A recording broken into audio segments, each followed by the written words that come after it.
ఖుషి, నాది first bench. ఈ slips నీ దగ్గర పెట్టుకో. నీది రాయడం అయిపోగానే నాకు పాస్.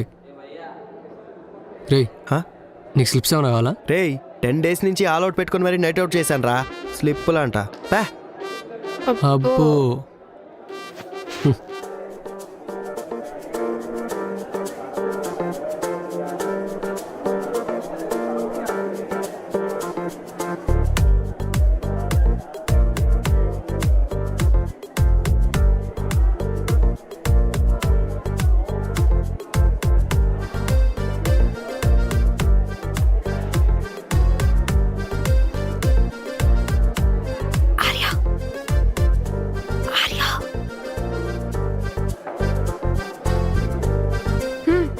పాస్ అయ్యి.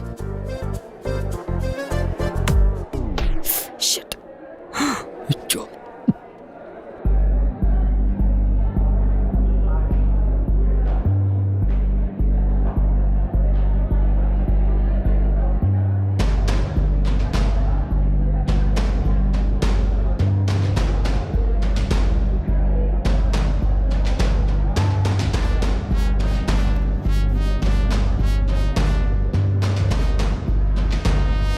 సార్, అది నాదే సార్.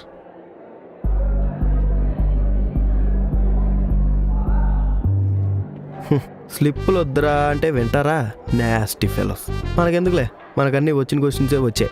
చాయిస్ కూడా వదలకుండా ఉదేస్తా. ప్రసాద్ గారు వేశాడు సార్.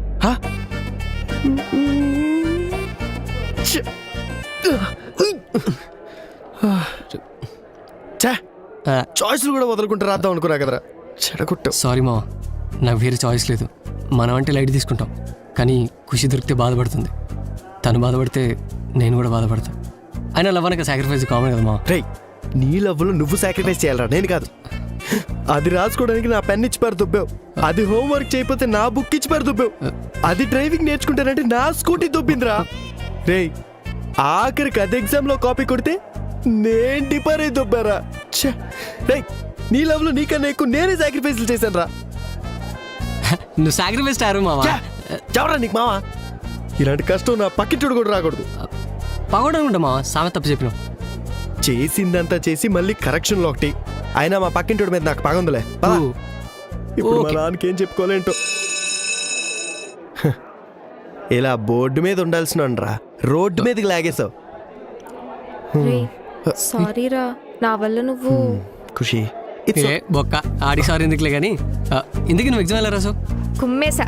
అన్ని రాస్తే కరెక్షన్ చేసేవాడికి డౌట్ వస్తుందేమో అని చాయిస్ లో క్వశ్చన్ కూడా వదిలేసా. ఆహా, మహా తెల్లే. అయినా మీరేంట్రా ఇలా డల్ గా ఉన్నారు? కాలేజ్ లాస్ట్ డే ఇవాళ. Let's party. నా జీవితాన్ని సంక్రాంతించి సంబరాలు చేసుకుంటారంట.